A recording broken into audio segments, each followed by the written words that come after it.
À chacun d'entre vous d'être présent sur cette conférence qui est très clairement un ovni aujourd'hui dans Blend.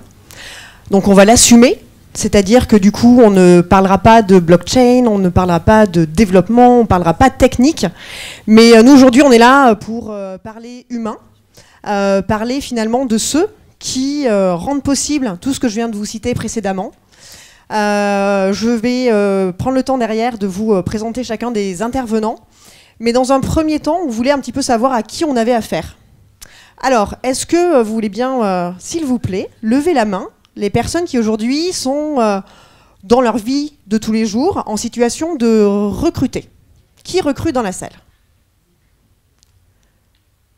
75%, je dirais. Ouais, au moins. Qui manage dans la salle?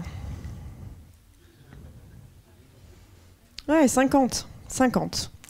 Qui est étudiant? Ok. Et est-ce que quelqu'un dans la salle n'a pas levé la main? D'accord. Est-ce que vous pouvez juste rapidement me dire du coup qui vous êtes et votre profil pour qu'on puisse... Monsieur? Allez, je commence. Moi, je suis responsable communication et donc, du coup, j'interviens sur des thèmes de marque employeur et justement d'arriver à fidéliser les talents. Mais extra. Je suis ni RH ni manager. Parfait. D'autres personnes? Moi, je suis journaliste chez Elowork et j'intéresse à ces thématiques. Passionnante. On est d'accord. Une troisième personne?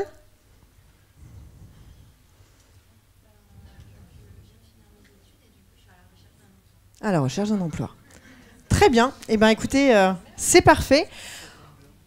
On va faire en sorte de pouvoir répondre aux différentes préoccupations parce que du coup, on a un public effectivement varié. Donc, je pense que vous venez chercher tous des choses différentes. Nous, la manière dont on a travaillé cette conférence, c'est de se dire qu'on avait 3 mots d'ordre. Le premier, c'est pas de langue de bois, pas de tabou. On va dire les choses comme on les pense. Donc, si on choque des gens, on s'en excuse par avance. On va essayer de ne pas trop choquer le monde quand même. Le deuxième point, c'est d'être aussi dans le concret.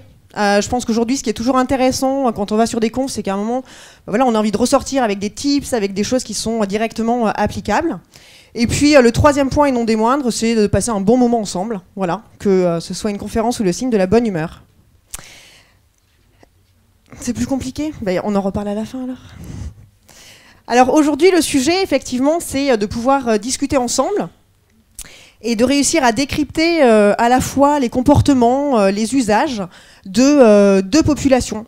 À la fois la population justement des collaborateurs, en faisant justement un focus sur ceux qui ont aujourd'hui entre 18 et 35 ans, et puis la population des entreprises, qui pour nous voilà, représente une population à part entière, qui a dû justement peut-être évoluer, changer possiblement certains de ces éléments pour faire en sorte que justement le match puisse se faire avec toutes les générations.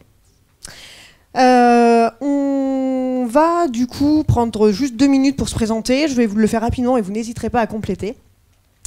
Alors, pardon, autour de la table, nous avons Sylvie Chenives, qui est donc directrice de Subdepub, et également de INSEC Digital. Sylvie, du coup, ça fait au moins bientôt 15 ans que vous êtes dans l'enseignement, après un premier parcours en communication. Ce qui est intéressant aujourd'hui, c'est que vous allez pouvoir nous éclairer justement sur votre vraie connaissance du terrain, sur la vraie réalité de ces fameuses générations auxquelles on attribue bon nombre de clichés et d'idées reçues. Vous allez pouvoir justement partager ce regard aussi de quelles sont leurs attentes, leurs aspirations. J'ai à côté Jonathan Azoulay, qui a débuté sa carrière en cabinet de recrutement, qui a lui-même ensuite créé son propre cabinet spécialisé sur les métiers du digital et qui aujourd'hui est également créateur-fondateur de la plateforme de recrutement dédiée aux développeurs, à savoir Talent.io. Et enfin, le lieutenant-colonel Emmanuel Desseur, qui est chef de bureau du bureau marketing et communication de recrutement de l'armée de terre, qui représente, alors pas lui seul, mais à lui avec ses hommes, le recrutement de pas moins de 50 000 jeunes sur les 4 dernières années passées. Et ce qui est intéressant également, c'est que du coup, aujourd'hui, l'armée de terre est amenée à recruter des profils extrêmement variés. Des profils aujourd'hui où la dimension technique a une part de plus en plus importante dans l'exercice de ce métier de soldat. Et donc, on va pouvoir du coup échanger sur toutes ces bases. Ça vous convient ? Alors, peut-être dans un premier temps, l'idée c'est de pouvoir discuter justement sur ces fameuses... Ah, pardon. Bonjour. Rebonjour. Alors moi je m'appelle Suzanne, Suzanne Castel, je suis directrice générale au sein d'une agence de communication qui s'appelle InSign. Et je suis donc spécialisée sur les problématiques justement de communication et de marque employeur. Voilà. Mais aujourd'hui j'ai vraiment le rôle d'animatrice, donc je vais me concentrer là-dessus. Si vous voulez qu'on en discute après, ce sera avec plaisir. Donc pour attaquer du coup dès le départ, effectivement comme je le disais aujourd'hui, les générations Y, Z, on les qualifie de zappeurs, on les qualifie de compliqués, de difficiles à maîtriser par moments. On voit bon nombre d'études sortir sur le sujet. Est-ce que déjà par rapport à tous ces clichés, vous voulez chacun à votre tour peut-être réagir? Comment on fait pour le micro?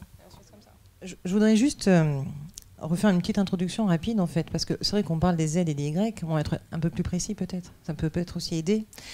Alors on va démarrer juste dans la chronologie avec les boomers 1, qui eux sont de 45 à 55, les boomers 2 de 55 à 65. Un boomers 1 a connu effectivement le plein emploi, la prospérité, quand un boomers 2 est arrivé derrière. Ensuite on a les X. Combien y a-t-il de X dans la salle? Les X, c'est 65, 81. Ensuite, on a les Y, 81, 97. Et effectivement, les Z, 97, 2012. Un Z, c'est simple. 97, c'est ensuite c'est l'apparition de Google et ensuite Facebook. Et 2012, apparition de Snapchat. Donc, c'est pas par hasard que je donne ces deux indicateurs temporels. Et ensuite, après 2012, ce sont les alphas. Voilà, ça déjà, on a aussi situé le débat. Effectivement, certains d'entre nous, on a déjà échangé, estiment qu'il n'y a pas tellement de différence entre les X, les Y et les Z, les W, les alphas, et certains estiment qu'effectivement il y a des différences. Mon point de vue, c'est que sur les Y et les Z, il y a assurément une différence assez simple. Quand un Y, alors, un Y, qu'on appelait aussi les Y, les pourquoi, effectivement, les Y à chaque fois demandent pourquoi, c'est vrai, ou demandent pourquoi, et ils pouvaient ne pas avoir de réponse. Et c'était bon, ils s'en contentaient. Un Z, quand on lui dit c'est comme ça, il va revenir à la charge tant qu'on n'y aura pas répondu. Je pense que ça, c'est peut-être une différence fondamentale entre les Z et les Y, dans ce que j'ai pu aussi vivre effectivement en les côtoyant, et j'en côtoie un bon paquet. Les X sont les parents des Z, donc les Z sont aussi ce que les X en ont fait et ce que les X ont vécu. Voilà. C'est des choses qu'on retrouve ensuite dans l'entreprise, mais ça je crois qu'on en parlera à ce moment-là. Ce qu'on peut donner comme différence aussi, c'est que définitivement pour les Z, c'est du no bullshit. Définitivement, quand un Y pouvait encore gentiment accepter un bullshit en disant bon, je fais avec, je suis bien éduqué, je ne vais rien dire. Quand un Z, lui, ne le supporte pas un seul instant, et il a bien raison aussi. Et je vais passer le micro, il y a encore plein de choses à dire, mais je ne vais pas monopoliser. C'est à moi de contredire. Non, on a discuté avec Sylvie tout à l'heure de cette mise un peu en case qui moi me choque évidemment parce que cette jeunesse elle mérite mieux que ça que d'être mis dans des cases. Et puis il y a toute une proportion de la population qu'on oublie aussi parfois, ce sont les NEETs, hein, ceux qui ne sont ni éduqués, ni employés, ni entraînés, ni formés. Ils représentent quand même 1,9 million en France, hein, des jeunes essentiellement déscolarisés, et que je voudrais qu'on n'oublie pas aussi aujourd'hui dans ces générations de jeunes qui ont droit aussi, malheureusement aussi une appellation, mais toujours tendance à dire, on les oublie souvent. Voilà. Et moi, au-delà de la mise en case, X, Y, Z, W, moi je vois surtout des gens qui frappent à notre porte. Alors je dis d'autant plus en tant qu'armetteur, hein, d'une grande générosité, et je crois que s'il faut les qualifier au-delà des lettres, c'est leur donner aussi des qualificatifs qu'on n'a pas l'habitude d'entendre. C'est-à-dire qu'ils sont zappeurs, etc. Oui, certes, mais moi en 2015, quand le Bataclan, quand les attentats, etc., ont secoué la France, j'ai eu 2000 demandes jour, entendez-vous bien, jour, quotidienne, sur mes réseaux sociaux, par Facebook, de « je veux servir la patrie ». Je veux me rendre utile, et je peux vous dire que là-dedans, il y avait beaucoup de générosité, beaucoup de courage, sans doute beaucoup de désintéressement aussi, des jeunes qui étaient sans doute scolarisés et qui étaient prêts à faire le bon pour globalement sauver un petit peu la patrie en danger. Voilà, donc je voudrais juste leur rendre un peu hommage, là, de façon pas du tout cérémoniale, hein, c'est plutôt très positif, parce que cette génération-là et ces générations-là vont nous surprendre. Et elle nous surprend tous les jours. Je sais de quoi je parle. Pour en avoir recruté 15 000 par an pendant 5 ans, enfin maintenant 60 000 pour plus exactement en 5 ans, je peux vous dire qu'elle n'a rien à envier aux générations qui l'ont précédée et qu'elle est prête à tout donner, malgré encore une fois, tous ces qualificatifs dont on les affuble et qui ne méritent pas forcément. Voilà, moi je vois plutôt le côté positif de ce qu'ils développent et que ce que l'on trouve en eux. Voilà, c'était mon petit témoignage d'introduction. C'est très intéressant et je suis tout à fait d'accord avec vous, même si on a affaire à des populations très différentes. Moi non plus, j'aime pas trop le concept de mettre dans les cases et je suis pas trop l'idée du XYZ, mais le sujet sur lequel je me suis le plus penché, parce qu'on a des profils très différents. Moi j'ai un profil très orienté business, j'ai créé une start-up, donc du coup je suis face à des profils plus cadres. Et ce qui m'a intéressé, ce qui m'a passionné, c'est comment, à notre époque, le lien à l'entreprise a évolué. Et effectivement, selon des études très claires, on sait qu'il y a une 50aine d'années, nos grands-parents, cadres, restaient une 20aine d'années dans la même entreprise parce qu'ils avaient un lien qui était naturel, fort, dicté par la société. Qui est différent de celui d'aujourd'hui. Est-ce que vous savez aujourd'hui combien de temps un cadre reste dans la même entreprise? À peu près. Effectivement, c'est 3 ans et demi la moyenne aujourd'hui. Quand on prend les chiffres de la Silicon Valley, c'est 2 ans. Et pour certaines entreprises, c'est 1 an. Des entreprises comme Uber notamment, ça ne dépassait pas 12 mois. Et en fait... après, je ne connais pas la politique du nouveau CEO, mais en tout cas, sur les derniers chiffres, c'était ça. Et donc, du coup, il y a une évidence qui est très claire, c'est que le lien à l'entreprise a changé. C'est le point sur lequel j'ai essayé de creuser et comprendre pourquoi il avait changé. Et effectivement, moi, je suis face à une population donc jeune. La moyenne d'âge dans l'entreprise, c'est 27 ans. Chez Talent, donc, on a dépassé ce mois-ci, d'ailleurs, les 100 salariés dans 4 pays. Donc on commence à avoir une idée plutôt claire, on essaye de comprendre ce qu'ils attendent. Et effectivement, on a l'impression que cette nouvelle mentalité, c'est une mentalité d'échange, une mentalité basée sur l'épanouissement personnel. Donc je comprends vos points quand vous parlez de « ils vont pas s'arrêter là ». Ils vont pas dire non, ils vont pas dire oui, etc., etc.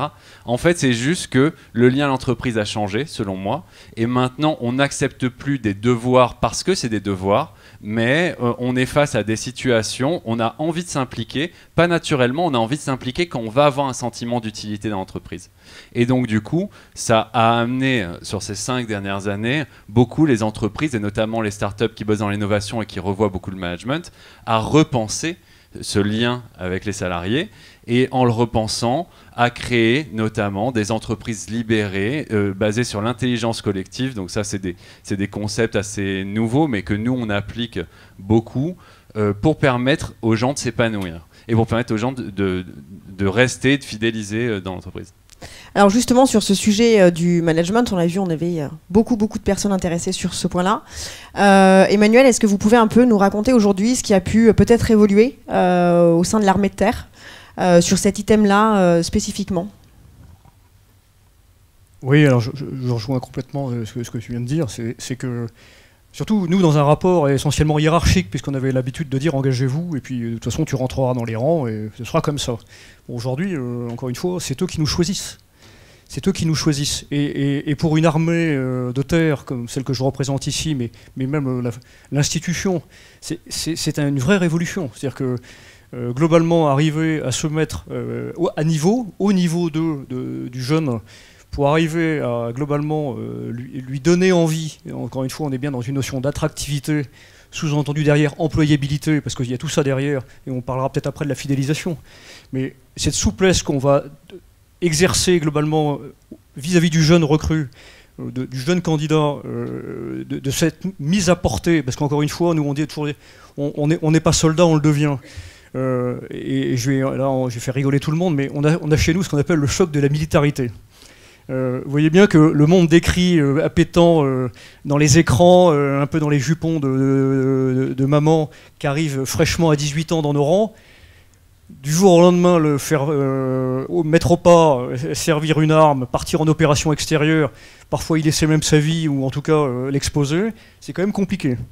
Donc cette approche et cette souplesse dont vous parlez, Suzanne, on l'a évidemment développée, et c'est ce qu'on appelle aujourd'hui la marque employeur armée de terre, mais on pourra y revenir. C'est globalement arriver à ce que on puisse être suffisamment attractif, encore une fois, vis-à-vis aussi des concurrents, parce qu'on n'est pas les seuls sur ce marché-là. Il y a pas mal de recruteurs parmi vous. Le marché des 18-25 ans, c'est celui sur lequel tout le monde tire. Moi, je fais des campagnes à des millions d'euros. Je vois bien que je ne suis pas le seul. Voilà. Et pour exister dans cette sphère, c'est compliqué. Et les 18-25 ans, évidemment, nous intéressent tous. Voilà. Donc, être suffisamment attractif pour pouvoir dire « Écoute, ça va être bien, mais en fait, ça va être dur. » Parce que la vérité, c'est que je ne peux pas vendre n'importe quoi non plus. Je ne vends pas un paquet de lessive. Nous force à nous à avoir une grande souplesse. Alors, on a développé un certain nombre de contrats qui passent maintenant de 2 ans à 5 ans, avec aussi des registres un peu commissionnés. On prend des gens qui sont formés, à qui on va donner globalement un galon, et en disant, voilà, t'es lieutenant, mais parce que tu es informaticien, parce que tu es data scientist, tu m'intéresses, et on a intérêt à le faire, à condition de pouvoir le payer, c'est toujours pareil, voilà, c'est toujours le nerf de la guerre.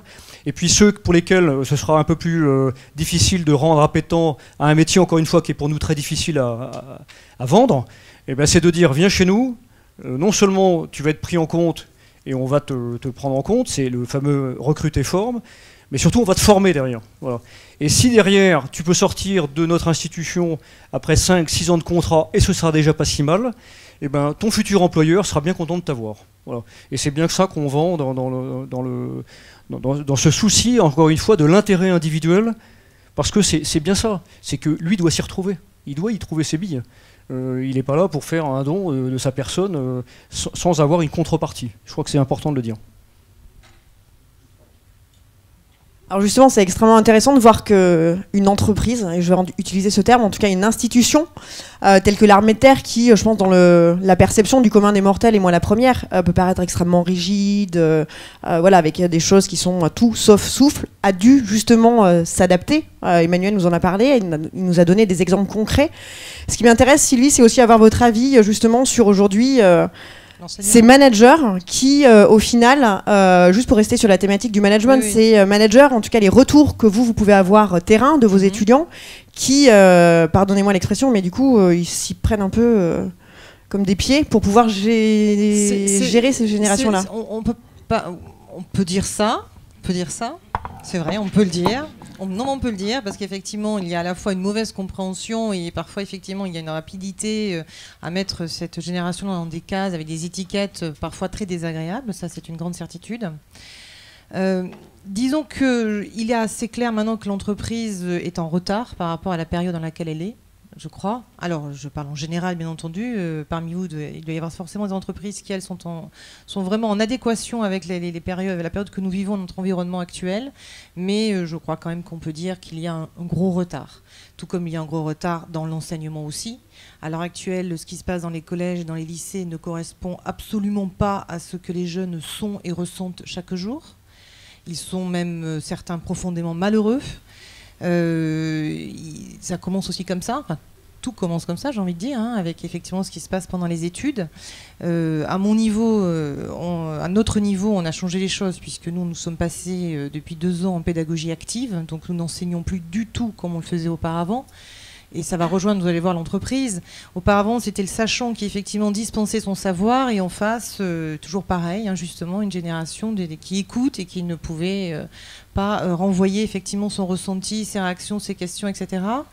Et c'est plus possible, c'est un modèle qui est impossible. Parce que c'est une génération qui a en permanence un smartphone, à la fois pour se balader sur plein de sites, hein, ça c'est sûr, mais aussi pour vérifier en permanence les informations. Parce qu'ils ont un esprit critique extrêmement aiguisé. Et ça c'est intéressant.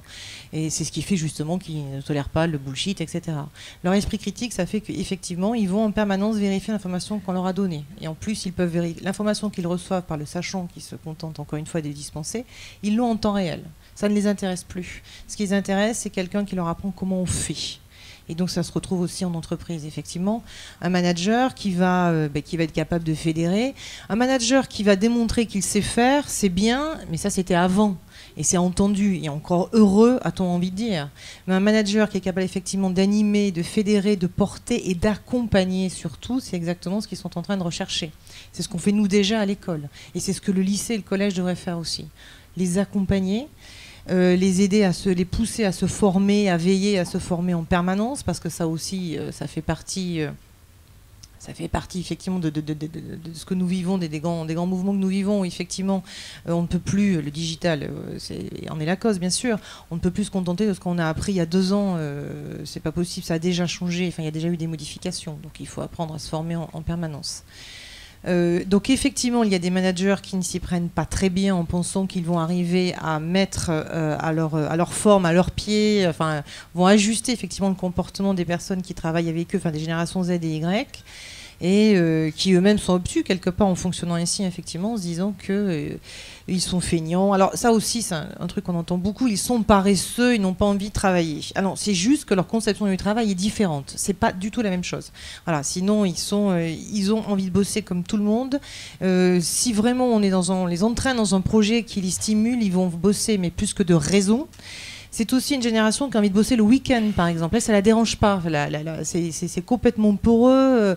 Le jour de la semaine et le week-end, quand on est sur un projet qu'on a envie, on bosse le week-end. Ça, un manager qui ne sait pas fonctionner comme ça, évidemment, il va avoir du mal. Je vois déjà mes étudiants en cours, ça leur arrive, ils mettent les écouteurs pour écouter de la musique, enfin en cours. Parce que nous, effectivement, on ne fait plus que du mode projet et beaucoup d'ateliers. Donc effectivement, c'est pas en cours, mais en atelier. Je crois aussi que les managers vont devoir accepter ça, qu'ils soient effectivement avec des écouteurs, qu'ils ont besoin de musique, c'est leur truc. La tenue décontractée, l'ambiance, c'est très important. C'est les 2 choses que demandent mes étudiants d'ailleurs. Ils disent dans une entreprise, on va voir que 2 choses. Une troisième, je vais rajouter, l'équipe et la bonne ambiance. C'est tout. Il n'y a que ça qui nous intéresse. Voir l'équipe et voir s'il y a une bonne ambiance.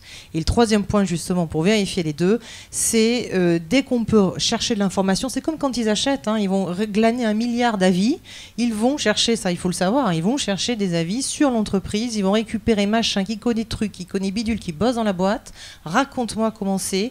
Si bidule dit que dans la boîte, ok, il y a un bar à crêpes, un baby-foot, un barbapapa, que c'est super cool, mais que en fait, derrière tout ça, le manager, c'est juste un tyran, ils n'iront pas dans l'entreprise. Merci.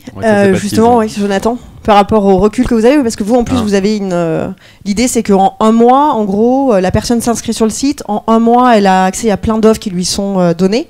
Et donc, du coup, ce qui nous intéresserait là, c'est de savoir finalement aujourd'hui dans les critères qui comptent. Et là, je voudrais bien qu'on continue juste sur la thématique du management, ce qui ressort le plus fréquemment. Exact. En fait, pour parler du management, je vais plutôt parler de l'interne, de la culture de la boîte, plutôt que du site en lui-même et de notre service. Mais effectivement, je pense que pour répondre juste à votre point, je pense effectivement que s'ils ont cette idée-là uniquement ambiance et équipe, c'est parce qu'ils n'ont jamais travaillé et qu'après elle évolue très vite parce qu'ils comprennent que le vrai besoin le vrai sentiment d'utilité, il vient des projets sur lesquels on bosse et mixé à un safe environment.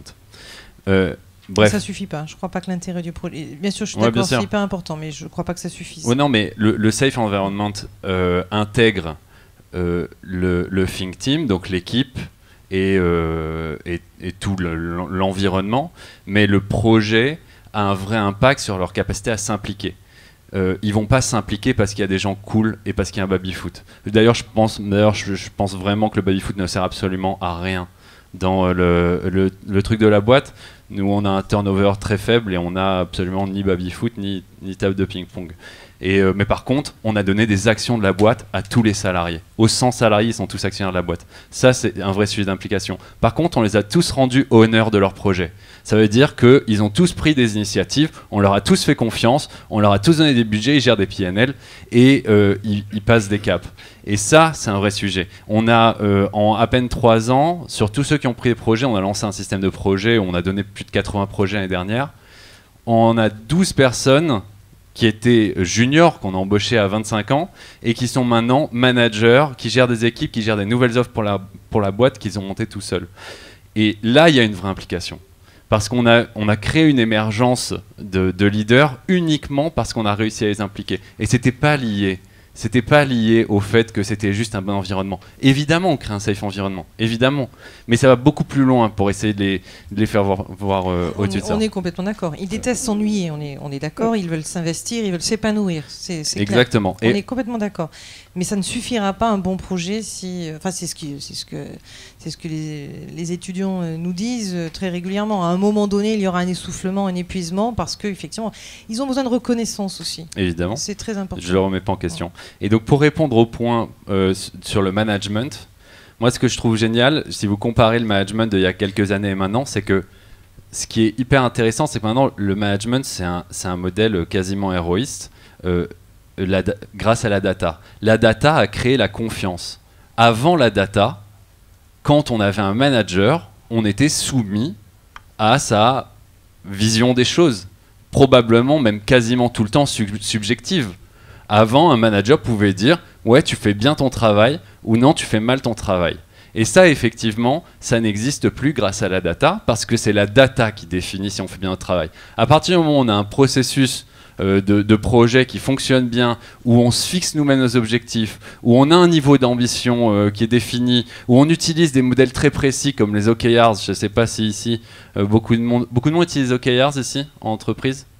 Non, pas grand monde. Bon, c'est encore nouveau. Bon, c'est des modèles de gestion d'objectifs autonomes qui permettent à chacun de pouvoir se fixer des nouveaux objectifs, les atteindre, se sentir à l'aise et ne plus avoir aucun lien, je dirais, affectif avec le management. Le management, ça a encore la reconnaissance, mais il est sain, il est parfaitement clair, il est drivé par la data, donc on n'a plus ce genre de problème et je trouve ça génial. On a même maintenant les managers qui sont suivis grâce à la data. Il y a des outils, des logiciels. Nous, on utilise un logiciel qui s'appelle Office Vibe, qui est un logiciel qui permet de suivre l'engagement des équipes, la motivation des équipes, parce qu'ils reçoivent des questions tous les jours sur Slack et qu'ensuite on a des graphes qui suivent de ça. Donc on sait exactement quel est le niveau de motivation à chaque équipe, donc comment travaille chaque manager, et donc là on a un impact direct, et effectivement oui, il y a de la confiance parce qu'il y a de la data. Alors je me permets de réagir un petit peu, mais au fond ça ne va pas s'opposer du tout à ce que vous venez de dire. Nous, le management, ça s'appelle du commandement. On n'a évidemment pas attendu la data pour commander. Voilà. Ça, c'est le premier point. Je le dis d'autant plus qu'on vient de se doter d'une data management platform là, au bureau marketing, donc je ne suis pas anti-data, bien au contraire. Mais je relègue ces affaires-là plutôt au rang des outils qui nous aident plutôt, encore une fois, à mieux recruter. Mais là, on parle de sens, on parle d'exemplarité. On parle de redonner du sens à des gens qu'on n'a plus forcément ou qu'on n'a jamais reçu. Donc, encore une fois, bon, c'est facile à dire. Hein, on dit que nous, on est un système d'hommes avant d'être un système d'armes. J'en suis convaincu, c'est-à-dire que nos hautes technologies ne viennent pas, évidemment, contrer notre système d'hommes. Et le cœur de l'armée de terre, s'il y a bien une armée qui défend bien ce système-là, c'est bien l'armée de terre, parce que l'homme est vraiment au cœur, globalement, du projet.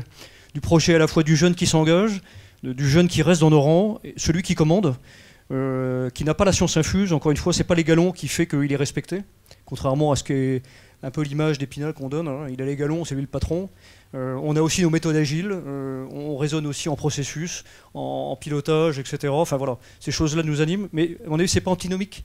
C'est-à-dire que le sens qu'on redonne, encore une fois, à celui qui s'en gêne, celui qui veut rester, celui qui veut fidéliser, et si on veut le fidéliser, c'est pas la data qui va le fidéliser. Alors on aura tous les paramètres qui feront qu'on va mieux analyser la façon dont il faut mieux le fidéliser, etc. Mais encore une fois, l'exemplarité du chef, en tout cas Alors ça s'appelle l'obéissance d'amitié, hein, j'ai rien inventé. Hein. C'est globalement, j'ai envie, moi, globalement un peu d'obéir à ce qu'il me dit, alors, sans forcément le casque sur les oreilles, et évidemment qu'on est un peu à rentrer dans le rang, mais ça ne veut pas dire non plus que les individualités ne sont pas respectées, et bien au contraire. Mais voilà, tout ça, on a des siècles, nous, entre guillemets, d'expérience de management. Hein, alors ça s'appelait du commandement, mais au fond, on arrive à allier les deux, management et commandement, et à mon avis, c'est pas très éloigné. Et souvent, d'ailleurs, c'est marrant, c'est que beaucoup d'entreprises privées ou publiques singent un peu les armées dans leur façon de coacher, de manager, parce qu'au fond, chez nous, on a ce savoir-faire. Après, les outils, c'est autre chose. Voilà. Et que la data apporte toute l'expertise, toute la richesse nouvelle pour les recruteurs, pour les managers, etc., me paraît assez sain. Mais encore une fois, c'est pas antinomique. Bien sûr, c'est pas du tout antinomique. Et moi, je trouve ça génial de me dire qu'on vit dans un monde où, effectivement, dans une carrière business, on a ce genre d'outils qui permettent de trouver un sentiment d'utilité et que, effectivement, quand il y a eu les attentats, le sens du patriotisme crée encore ce sentiment d'utilité et ce besoin d'aller servir le pays. Donc, c'est deux moyens de trouver, deux moyens complètement opposés de trouver ce sentiment d'utilité. Sylvie, vous vouliez réagir, je crois. Oui, enfin, je voudrais parler d'effectivement. On parle de génération.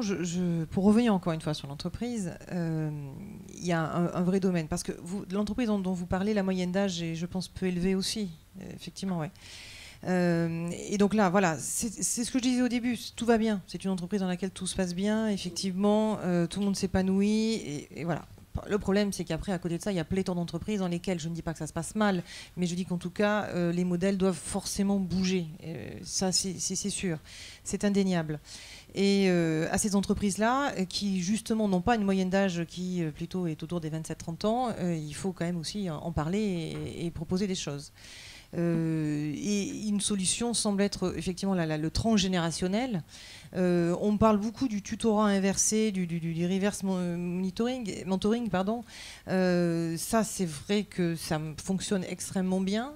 C'est vrai qu'il faut aussi arriver à casser un petit peu ces clichés, parce que certains vont se dire, je vois pourquoi je pourrais apprendre d'un jeune, et un ancien qui pourrait dire ça, et un jeune qui dirait, mais l'ancien, de toute façon, lui, il a rien compris, et moi, je sais exactement comment les choses vont évoluer, ça ne m'intéresse pas. Donc, effectivement, encore une fois, on revient sur l'idée du manager qui doit fédérer, qui doit pousser ces générations à travailler ensemble, à apprendre les unes des autres. Parce que c'est, je crois, une des voies de développement pour changer les choses. Alors, on le dit, il faut le faire. Je crois qu'après, il y a aussi des fonctionnements qui se répètent. Comme je disais, un manager... je veux dire un truc affreux, je le sais, mais je crois qu'il faut peut-être aussi le dire à un moment donné. Un mauvais manager est un mauvais parent. Parce que quand on y réfléchit bien, une parentalité et un management, ce sont des choses qui se retrouvent bien, assez, je dois dire. Parce qu'effectivement, quand on n'est pas capable d'entamer un dialogue ouvert, quand on n'est pas capable d'être transparent, quand on n'est pas capable de dire à un enfant ou un plus jeune, oui, effectivement, là j'ai fait une erreur, c'est un peu du blabla ce que je viens de te raconter. Oui, je t'ai dit de ne pas faire ça, mais effectivement, il y a 2 heures, je viens exactement de faire la même chose, alors que je te dis de ne pas le faire. Voilà, un parent qui fait ça, c'est aussi effectivement derrière, ça peut être aussi un bon manager parce que franchement, c'est le même principe, ce sont les mêmes ressorts.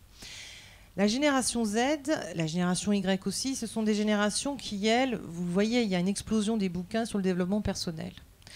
C'est aussi, c'est pas uniquement cette génération. Je ne suis pas en train de dire que c'est cette génération qui achète ces bouquins-là, mais elle en fait partie. C'est dans l'air de toute façon. Effectivement, on est dans plus de communication. On est dans les 4 C. Les 4 C, c'est quoi? C'est l'esprit critique, la communication, le collaboratif et la créativité. C'est ça. Et donc, effectivement, de plus en plus de personnes s'y intéressent, ont envie de s'intéresser à ça, ont envie d'être créatifs, ont envie de communiquer, ont envie de travailler. Effectivement, il y en a qui le découvrent, il y en a qui ont envie de ça. Et il faut que tout le monde s'adapte à ça. Il faut que les parents le soient, et encore une fois, il faut que les managers le soient, etc. etc. Il y a un mindset, effectivement, qui est à travailler pour arriver à avancer. Et il le faut. C'est ce que je n'arrête pas de dire à tous ces managers qui viennent dans l'école et qui me disent mais j'en ai ras-le-bol. Tu te rends compte, ils me disent j'ai tout fait pour qu'ils restent. Ils sont partis au bout de 2 ans, mais je suis désespérée. Et pourtant c'était génial dans mon entreprise. Il y a vraiment une bonne ambiance. Pourquoi est-ce qu'ils sont partis? Donc ils sont désespérés. Mais j'essaie de leur expliquer que non, il faut offrir un vrai changement d'esprit des entreprises. Comme l'heure tourne, je voudrais juste qu'on puisse aborder un sujet. Je pense qu'on a évoqué pas mal de choses sur le volet management, donc je pense que c'est bien. Juste reparlons un tout petit peu de la partie plus liée au recrutement. Est-ce que vous pouvez du coup nous partager des expériences que vous avez vécues, des expériences d'ailleurs ratées ou réussies, on apprend des deux, un peu atypiques, qui sortent aujourd'hui voilà, des actions, on va dire, communes et connues de tous. Jonathan, est-ce que vous voulez déjà prendre la parole là-dessus?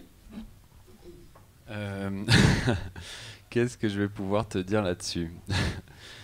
Non, enfin, ce que je peux dire simplement, c'est que les modèles de recrutement ont évolué ces dernières années, beaucoup, probablement liés au fait de changement de vision de ces générations. On s'est retrouvé, on est passé d'un marché qui était relativement opaque, où les gens trouvaient un job en ayant un pote qui bossait chez ou en répondant à une annonce sur un job board ou même pour les un peu plus anciens sur des journaux, à un marché qui est complètement transparent. Donc un marché qui est complètement transparent, c'est-à-dire qu'on a une vision très claire sur tous les postes qu'on peut avoir sur le marché, quel salaire on vaut sur le marché et est-ce que notre profil est attractif ou pas. Tous les nouveaux outils permettent de pouvoir avoir une vision très claire. C'est d'ailleurs le principe de base de Talent, puisque quand on met un candidat sur la plateforme, il reçoit en moyenne 6 à 8 offres de clients différents avec un salaire, avec un poste personnalisé. Donc du coup, il peut comparer ce qu'on appelle un benchmark du marché.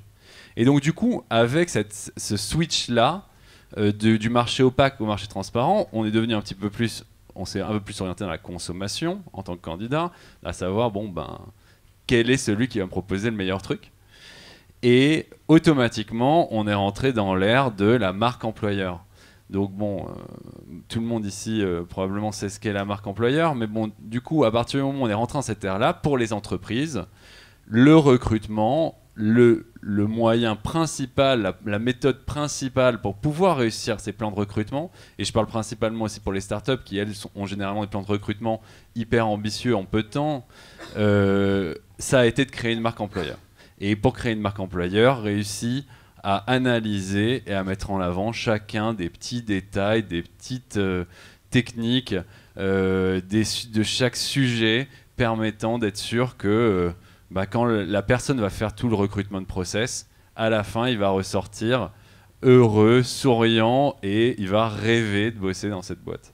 Et le jeu, c'est ça. Nous, on a embauché donc 100 personnes en 2 ans et demi, 3 ans. Et ça a été un travail minutieux de faire en sorte que cette marque employeur et ce processus de recrutement soient parfaitement corrélés pour que chaque grand talent accepte de travailler chez nous.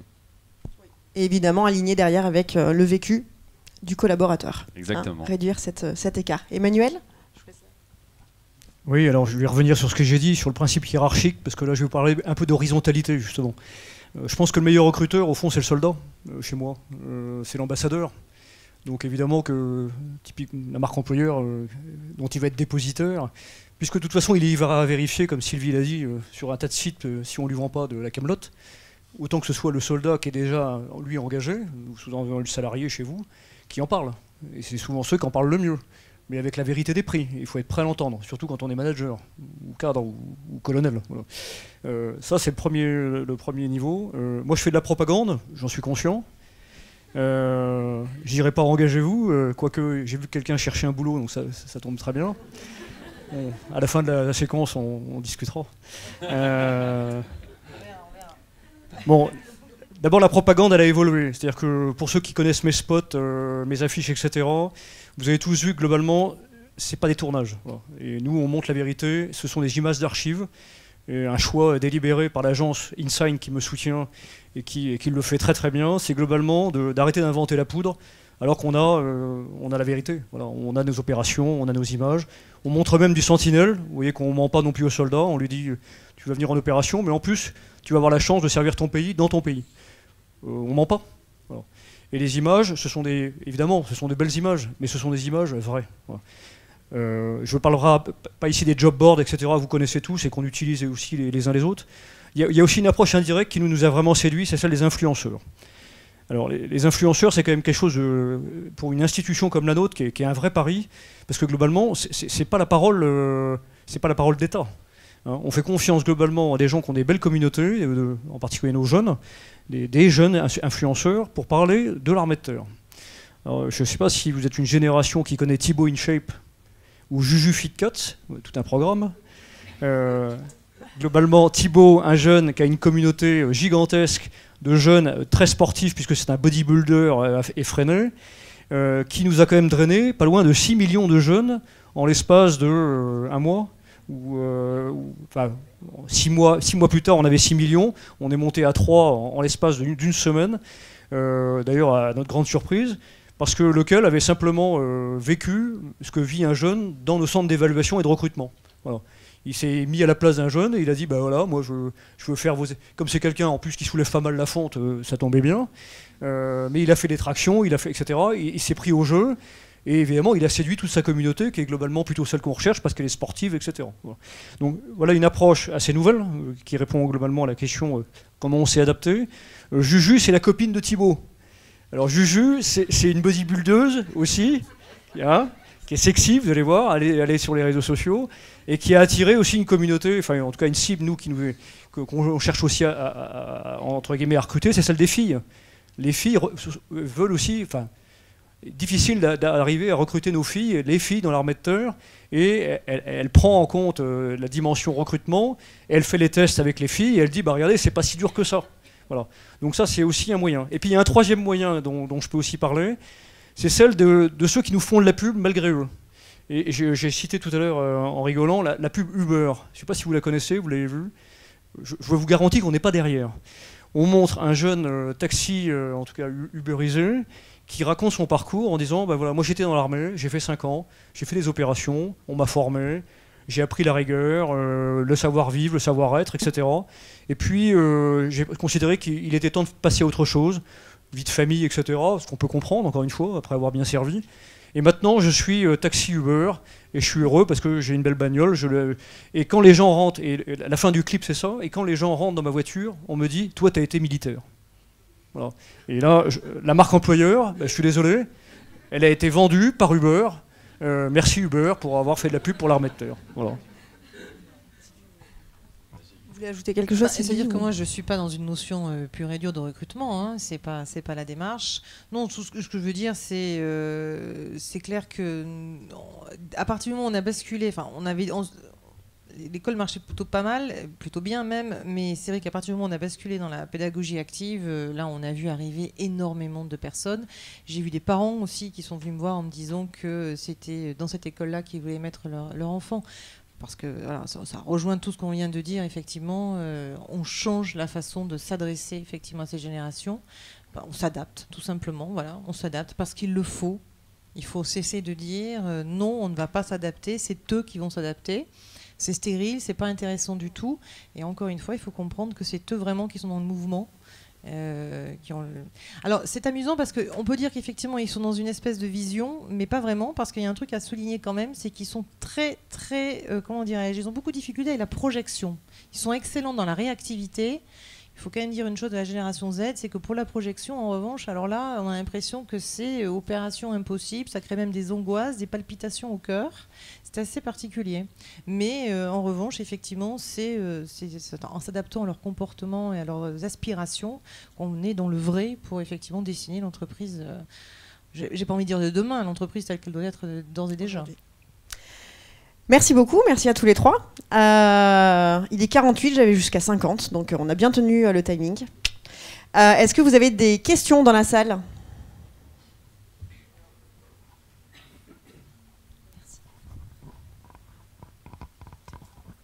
Oui, bonjour. Merci de tous ces échanges. Donc moi, je suis née en 87. Donc si je suis votre petit schéma, je suis plutôt en Y. Ouais. Donc j'ai des parents qui doivent être entre X et je sais pas quoi. Z. X, pardon. Tout à fait. Ouais, Z, non. Pardon, X, c'est pas sûr. Et en fait, moi, j'ai découvert récemment, en échangeant avec eux, donc évidemment, on fonctionne pas du tout pareil, que ça venait en partie au fait de la façon dont eux, on leur a appris les choses, tout simplement. Et ça, c'est quelque chose de très difficile en tant que Y, Z ou ce que vous voulez, de savoir ce qu'on a appris à vos parents en termes de comportement social, de comment on leur apprenait à l'école, comment on leur apprend à évoluer au sein d'une carrière, etc. C'est quelque chose qui est quasiment invisible et très difficile de mettre le doigt dessus en tant qu'enfant de cette génération-là. Et au fait, vous parlez beaucoup, oui, bien sûr, l'entreprise faut s'adapter. Moi, personnellement, je travaille plutôt dans une entreprise comme celle de Jonathan, donc tout va bien. Et je connais pas forcément très bien tous les blocages qu'il peut y avoir dans les grands groupes. Mais par contre, je pense que c'est aussi intéressant de communiquer la façon dont les X ou avant voient, eux, les choses à des générations Y ou Z et qui sont tout à fait capables de comprendre et qui sont même très heureuses, je pense, de comprendre pourquoi il y a des blocages, en fait. Parce que, pour le coup, je veux pas m'aventurer sur les clichés de génération, mais Oui, je sais que, pour moi, c'est quelque chose, je peux accepter pas mal de trucs à partir du moment où je les comprends. Et voilà, on parle toujours d'adaptation des anciens vers les nouveaux, mais sans parler de l'adaptation des jeunes vis-à-vis des plus anciens ou des plus âgés. Juste de comprendre en fait les schémas qui les poussent à se comporter d'une manière qui est différente de la leur, ça me paraissait essentiel. C'est ce que j'ai expliqué tout à l'heure en fait. C'est simple. Les X n'ont pas connu. Les X, ce sont ceux qui sont au management principalement. Il y a aussi des Y qui managent. Eux n'ont pas connu les grands mouvements sociaux et n'ont pas eu des parents qui leur expliquaient ce que voulait dire relation sociale, comment avoir une relation sociale, comment interagir avec quelqu'un d'autre. Parce que ses parents leur disaient c'est comme ça, hein, on y revient, mais c'était ça. On n'expliquait pas et on n'avait pas forcément le droit de s'exprimer énormément non plus avec des parents, ce qui est quand même formateur. C'est les parents qui donnent les billes, qui donnent les cartouches. Après, l'école rajoute encore des cartouches. Et après, le manager, le mentor qu'on peut ensuite, la mentor dans l'entreprise va rajouter encore d'autres cartouches, va donner d'autres cordes à son arc. Donc les X, déjà, eux, avaient eux-mêmes des parents qui leur allaient expliquer carrément rien, on n'avait pas le droit de parler. Et ça se répète, mais ça s'arrête maintenant. Effectivement, c'est vrai aussi avec les X qui ont inversé un petit peu leur comportement, ont beaucoup dit et disent beaucoup à leurs enfants, donc leurs Z, qu'ils sont spéciaux. Parce qu'il faut aussi savoir ça, que les Z ont beaucoup entendu de leur part, enfin beaucoup de Z entendent de la part de leurs parents qu'ils sont spéciaux. Qu'effectivement, ce sont des petits êtres qui sont forcément, nichent en chacun un petit génie, forcément. Et c'est parce que ces X ont entendu qu'il fallait parler comme ça à ces enfants, parce qu'eux-mêmes, effectivement, n'ont rien reçu, pas tellement de choses, pas tellement d'informations de la part de leurs parents. Et du coup, ces Z aussi, effectivement, entendent qu'ils sont spéciaux. C'est pas ça, c'est pas le problème principal, mais peut-être aussi n'ont pas forcément une notion du travail et de ce qu'ils doivent faire. Pour revenir quand même sur votre question plus précisément, parce qu'effectivement, on est bien conscient que j'ai bien compris que je n'y répondais pas forcément. Il n'y a pas de souci, bien sûr. Vous voulez c'est ce que je disais tout à l'heure aussi avec le reverse mentoring. Effectivement, il n'y a que comme ça les discussions entre générations qu'on peut se comprendre comment on entend les choses, comment on les comprend, comment on les reçoit, comment on fonctionne. C'est ça. Il n'y a que ça à mes yeux, le mélange, la confrontation. L'échange, effectivement, encore une fois, entre les générations qui peut permettre cette compréhension que vous évoquez. Et qu'est-ce que vous voudriez... D'après vous, justement, moi, je vous pose aussi une question. Est-ce qu'il faut dire aux plus âgés, allez-y, communiquez, vous avez tout à gagner à échanger avec les plus jeunes? Vous pensez que c'est ça aussi qu'il faut faire parce qu'il peut y avoir un blocage de ce côté-là? Alors qu'à l'inverse, des plus jeunes, justement, eux, sont très aptes à communiquer. Je vous laisse répondre d'abord. Je sais pas, je pense pas détenir la solution, mais c'est juste que, au fait, quand on est jeune, entre guillemets, avec une méthode de pensée qui est la nôtre, en fait, on se questionne pas forcément sur... ça nous paraît naturel, en fait, donc on se questionne pas forcément sur des méthodes de pensée qui ne sont pas les nôtres et qui ont pu préexister et qui se comprennent très bien avec un certain nombre de raisons historiques, d'éducation qui a évolué, etc. Donc, au fait, en tant que jeune, en tant que jeune, ça me fait plaisir de me dire que je suis jeune encore. En tant que jeune, au fait, on peut même pas comprendre qu'est-ce qui bloque, au fait, en soi. Donc c'est sûr que là, l'aspect... on peut se rendre compte qu'il y a des choses qui bloquent, mais les ressorts de ces blocages, par contre, ne sont pas faciles d'accès parce qu'on ne sait pas ce qui s'est passé dans la jeunesse de ces générations qui sont aujourd'hui plutôt au top management, etc. Donc c'est sûr que ce serait plus facile à envisager, en tout cas, que ça vienne de l'aspect que la seniorité serve, ne serait-ce qu'à expliquer au fait ces blocages-là, si jamais il y en a, et si on souhaite les solutionner. Peut-être que ce qui est intéressant, c'est aussi de retenir que c'est là où il y a une carte à jouer et un rôle, je pense aussi, de l'entreprise en tant qu'employeur, justement, pour favoriser et simplifier cette mixité, en tout cas ce mélange des générations, parce qu'au final, je pense qu'on vit tous une même époque, que cette question du sens, de l'engagement, de l'utilité, c'est pas une question de génération, soyons très clairs, mais que du coup, une boîte aujourd'hui, de par sa posture d'employeur, se doit de créer les passerelles qui, naturellement, n'existent pas. Est-ce qu'il y a une dernière question, monsieur ? C'est pas vraiment une question, c'est plutôt une remarque. Je réagis par rapport à la photo un peu statique, finalement, des générations. Mais la génération X, dont je fais partie, a vécu les crises. Et je pense que les plus jeunes ont vu leurs parents vivre ces crises et se faire, je dirais, sortir des grandes entreprises pour lesquelles ils projetaient de faire toute leur carrière pendant des années. Et je pense que, à la fois dans les yeux des plus seniors, mais aussi dans les yeux des plus juniors, il y a une prise de conscience qui est de se dire voilà, on ne va pas faire une carrière, je dirais, toute notre vie, il n'y a pas une ligne tracée dans une grande entreprise. Je pense que le comportement aussi des seniors change. Moi, je vois beaucoup de seniors se mettre à leur compte. Voilà, ils sont de plus en plus nombreux à être seniors, à se mettre à leur compte. Les jeunes, ils le voient. D'ailleurs, les jeunes aussi se mettent à leur compte. Ils ne sont pas tous salariés. Il y a des aspirations. La relation avec le monde du travail a changé pour les plus jeunes, mais a aussi changé pour les plus seniors. Voilà, donc voilà, la photo figée génération X, Y, Z, elle a tendance petit à petit, même si elle était vraie il y a encore 10, 20 ans, elle a petit à petit tendance à se flouter davantage. Voilà, donc par osmose, on va dire. Voilà, par osmose. Et donc pour répondre à la jeune fille derrière, qui est plus jeune que moi d'ailleurs, voilà, tu n'es pas, voilà, tu es très jeune. Il y a un partage, je dirais, il y a une meilleure compréhension naturelle finalement dans le monde du travail entre les générations les plus seniors et les plus juniors, et paradoxalement ça facilite la transmission. Voilà, parce que les seniors, pour donner du sens à leur travail, ont pour principale finalement vocation à transmettre leur savoir aux plus jeunes. Voilà, donc ça c'est le côté optimiste, le message optimiste peut-être. Est-ce qu'il y a une dernière intervention, remarque ? Mademoiselle au fond ?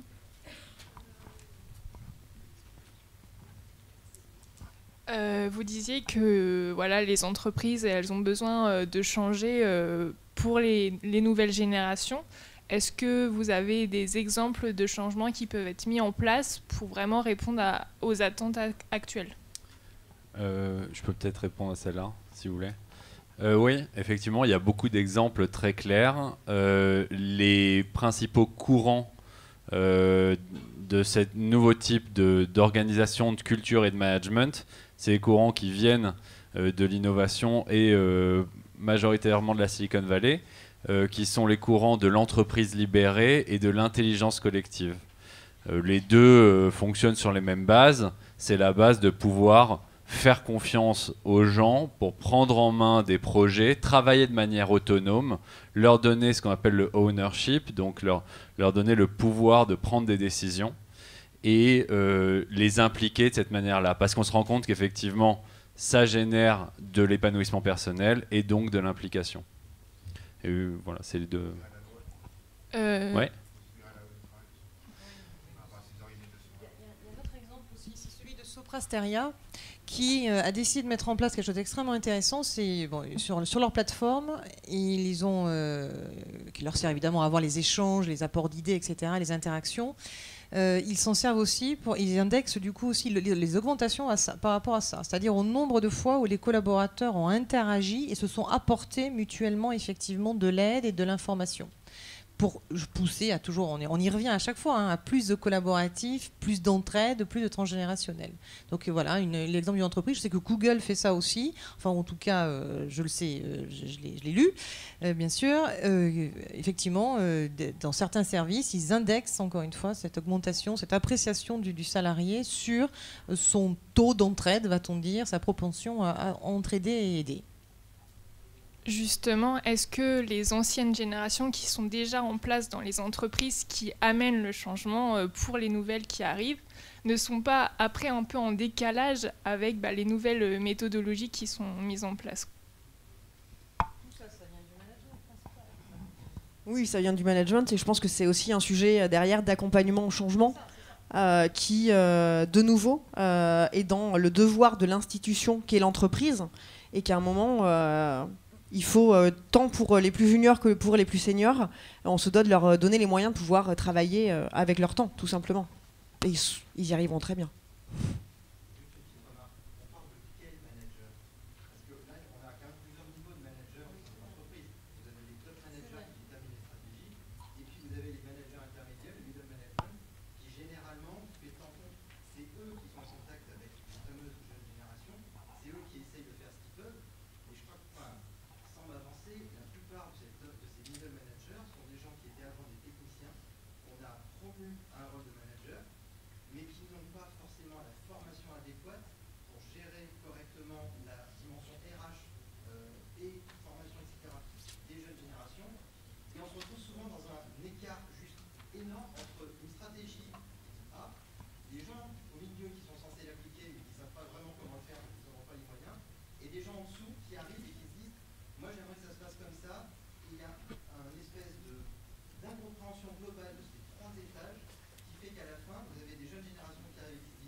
C'est clair.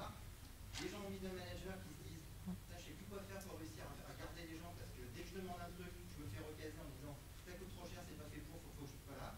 Et les top managers au-dessus qui, grosso modo, vivent sur une autre planète et qui n'en ont rien à foutre de ce qui se passe en dessous. Mais qui s'adaptent pas. Une génération qui. Oui. Ça leur passe à des années, mais en fait, ils ne comprennent même pas quand on remonte l'information. Alors que. On est. Oui. Alors que. Alors que typiquement la jeune génération... Non, oui, on a dit qu'on ne faisait pas de clichés, c'est vrai. Alors que typiquement la jeune génération, justement, veut une hiérarchie aplanie, décloisonnée. Voilà. Elle a parfaitement raison. Je crois qu'on arrive toujours à la même conclusion, effectivement, à dire que ce top management doit évoluer et s'adapter, parce que et c'est comme ça que les jeunes générations partent. Jonathan parlait de 3 ans. C'est ça. C'est ça, ils disparaissent de ces modèles.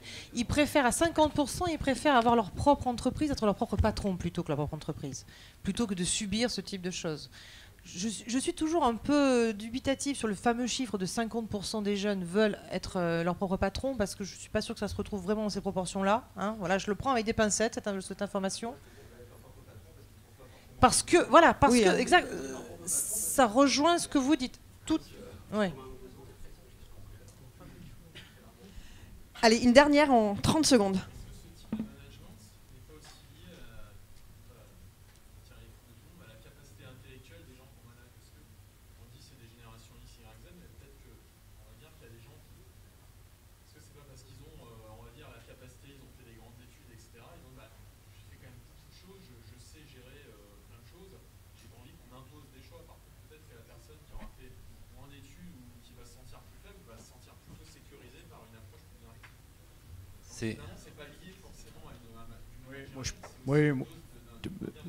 Typiquement, c'est ce que j'ai dit tout à l'heure, c'est que tout le principe hiérarchique reprend son sens. Hein, moi, je ne suis pas dans l'horizontalité. Et je crois qu'au contraire, les jeunes un peu en quête de sens, on a parlé d'exemplarité, etc., n'attendent que ça. Ils ne cherchent pas forcément le baby-foot, certains le cherchent, et tant mieux. Et je veux dire, parce que peut-être qu'ils ont subodoré au-delà du métier aussi, le temps libre, etc. Vous avez des jeunes qui n'ont pas ce luxe-là et qui ne sont surtout pas dans cette configuration-là. Et on parlait tout à l'heure du rôle du père, vous avez dit, je ne sais plus qui a parlé, un bon manager est un bon père ou un bon père est un bon manager. Ces gens-là n'ont pas forcément eu cette chance-là. Donc, encore une fois, hein, je ne suis pas en train de remettre en question ce qui est dit, mais le principe hiérarchique, parfois, fait du bien. à une certaine couche de la population qui a besoin de repères, qui a besoin de chefs, de regarder vers le haut. Et puis, j'allais dire en rigolant, on est commandé par des cons et patience, notre tour viendra. Hein, c'est que on est peut-être subordonné aujourd'hui à regarder le chef, mais dans peu de temps, on redevient très vite chef. Voilà. Et ce que disait la jeune femme tout à l'heure est extrêmement intéressant. La transmission est au cœur du projet. C'est pour ça que j'ai tout à l'heure dit les cases, attention. La transmission, c'est celle qui casse les cases, les parois, et qui permet effectivement aux générations de transmettre. Donc si on n'a plus cette transmission, on n'a plus cette cascade qui permet à chaque fois effectivement de se révéler au niveau où on est, en espérant effectivement qu'il y ait une mobilité interne, etc. Enfin voilà, j'arrête parce que on est hors clou. Merci à tous. 2 dernières questions. Est-ce que est-ce que cette conférence a été utile? Si oui, merci de lever la main.